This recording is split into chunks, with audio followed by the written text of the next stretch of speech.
شروع اللہ کا نام لے کر جو بڑا مہربان نہایت رحم والا ہے۔ جب سورج لپیٹ لیا جائے گا اور جب تارے بے نور ہو جائیں گے اور جب پہاڑ چلائے جائیں گے اور جب بیاہنے والی اونٹنیاں یوں ہی چھوڑ دی جائیں گی اور جب وحشی جانور جمع کیے جائیں گے اور جب سمندر آگ ہو جائیں گے اور جب روحیں جسموں سے ملا دی جائیں گی اور جب اس بچی سے جو زندہ دفنا دی گئی ہو پوچھا جائے گا کہ وہ کس گناہ کے سبب قتل کر دی گئی، اور جب اعمال کے دفتر کھولے جائیں گے اور جب آسمان کی کھال کھینچ لی جائے گی اور جب دوزخ کی آگ بھڑکائی جائے گی اور جب بہشت قریب لائی جائے گی، تب ہر شخص معلوم کر لے گا کہ وہ کیا لے کر آیا ہے۔ پس میں ان ستاروں کی قسم کھاتا ہوں جو پیچھے ہٹ جاتے ہیں اور جو سیر کرتے اور غائب ہو جاتے ہیں، اور رات کی قسم جب وہ پھیلنے لگتی ہے، اور صبح کی قسم جب وہ نمودار ہوتی ہے، کہ بے شک یہ قرآن اس فرشتہ عالی مقام کا سنایا ہوا پیغام ہے جو صاحب قوت ہے، مالک عرش کے ہاں اونچے درجے والا ہے، سردار ہے، ساتھ ہی امانت دار ہے۔ اور مکے والو، تمہارے رفیق یعنی ہمارے پیغمبر صلی اللہ علیہ وآلہ وسلم دیوانے نہیں ہیں، اور بے شک انہوں نے اس فرشتے کو آسمان کے کھلے کنارے پر دیکھا ہے، اور وہ غیب کی باتوں کے ظاہر کرنے میں بخیل نہیں، اور یہ کسی شیطان مردود کا کلام نہیں ہے۔ پھر تم لوگ کدھر جا رہے ہو؟ یہ قرآن تو تمام جہانوں کے لیے نصیحت ہے، یعنی اس کے لیے جو تم میں سے سیدھی راہ چلنا چاہے، اور تم لوگ کچھ بھی نہیں چاہ سکتے مگر وہی جو اللہ رب العالمین چاہے۔ شروع اللہ کا نام لے کر جو بڑا مہربان نہایت رحم والا ہے۔ جب آسمان پھٹ جائے گا اور جب تارے جھڑ پڑیں گے اور جب سمندر ابل پڑیں گے اور جب قبریں اکھیڑ دی جائیں گی، تب ہر شخص معلوم کر لے گا کہ اس نے آگے کیا بھیجا تھا اور پیچھے کیا چھوڑا۔ اے انسان، تجھ کو اپنے رب کریم کے بارے میں کس چیز نے دھوکہ دیا؟ وہی تو ہے جس نے تجھے بنایا، پھر تیرے اعضاء کو درست کیا اور تیری قامت کو معتدل رکھا، جس صورت میں چاہا تجھے جوڑ دیا، مگر افسوس تم لوگ جزا کو جھٹلاتے ہو، حالانکہ تم پر نگہبان مقرر ہیں، یعنی معزز کاتبین، جو کچھ تم کرتے ہو وہ اسے جانتے ہیں۔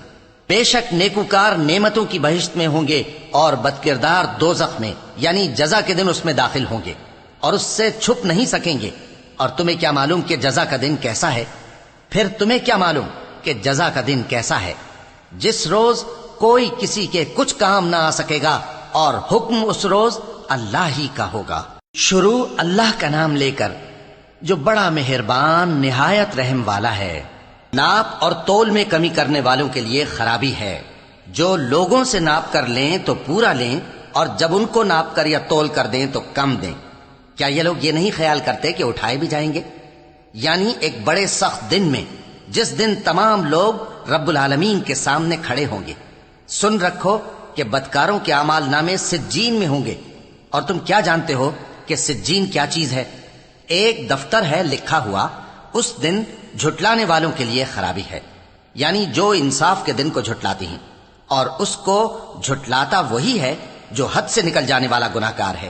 جب اس کو ہماری آیتیں سنائی جاتی ہیں تو کہتا ہے یہ تو پہلے لوگوں کے افسانے ہیں۔ ہرگز نہیں، بات یہ ہے کہ یہ جو اعمال بد کرتے ہیں ان کا ان کے دلوں پر زنگ بیٹھ گیا ہے۔ بے شک یہ لوگ اس روز اپنے پروردگار کے دیدار سے اوٹ میں ہوں گے، پھر یہ لوگ یقیناً دوزخ میں جا داخل ہوں گے۔ پھر ان سے کہا جائے گا کہ یہ وہی چیز ہے جس کو تم جھٹلاتے تھے۔ یہ بھی سن رکھو کہ نیکوکاروں کے اعمال نامے علیین میں ہوں گے۔ تم کو کیا معلوم کہ علیین کیا چیز ہے؟ ایک دفتر ہے لکھا ہوا جس کے پاس مقرب فرشتے حاضر ہوتی ہیں۔ بے شک نیک لوگ نعمتوں میں ہوں گے، تختوں پر بیٹھے ہوئے نظارے کریں گے، تم ان کے چہروں ہی سے نعمت کی تازگی معلوم کر لو گے۔ ان کو شراب خالص سر بمہر پلائی جائے گی جس کی مہر مشک کی ہوگی۔ تو نعمتوں کے لیے ریس کرنے والوں کو چاہیے کہ اسی کی ریس کریں، اور اس میں آب تسنیم کی آمیزش ہوگی۔ وہ ایک چشمہ ہے جس میں سے اللہ کے مقرب پیئیں گے۔ جو گناہگار یعنی کفار ہیں وہ دنیا میں مومنوں سے ہنسی کیا کرتے تھے، اور جب ان کے پاس سے گزرتے تو حقارت سے اشارے کرتے، اور جب اپنے گھر کو لوٹتے تو اتراتے ہوئے لوٹتے، اور جب ان کو یعنی مومنوں کو دیکھتے تو کہتے کہ یہ تو گمراہ ہیں، حالانکہ وہ یعنی کافر ان پر نگراں بنا کر نہیں بھیجے گئے تھے۔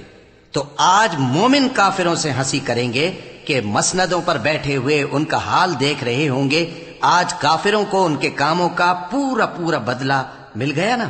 شروع اللہ کا نام لے کر جو بڑا مہربان نہایت رحم والا ہے۔ جب آسمان پھٹ جائے گا اور اپنے پروردگار کا فرمان سن لے گا، اور یہی اس کے لائق بھی ہے، اور جب زمین ہموار کر دی جائے گی اور جو کچھ اس میں ہے وہ اسے نکال کر باہر ڈال دے گی اور بالکل خالی ہو جائے گی، اور اپنے پروردگار کے ارشاد کی تعمیل کرے گی اور اس کو لازم بھی یہی ہے، تو قیامت قائم ہو جائے گی۔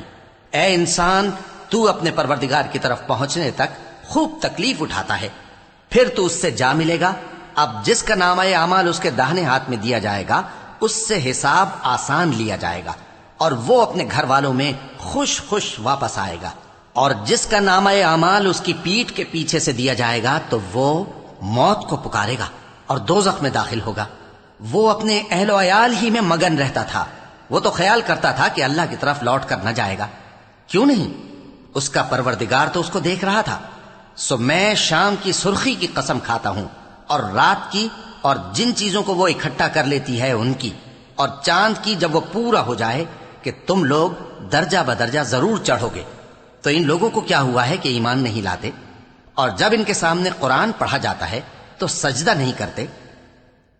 چونکہ آیت سجدہ تلاوت کی گئی ہے، لہذا سامعین پر سجدہ واجب ہے، بلکہ کافر جھٹلائے جاتے ہیں، اور اللہ ان باتوں کو جو یہ اپنے دلوں میں چھپاتے ہیں خوب جانتا ہے۔ تو ان کو دکھ دینے والے عذاب کی خبر سنا دو۔ ہاں، جو لوگ ایمان لائے اور نیک عمل کرتے رہے ان کے لیے بے انتہا اجر ہے۔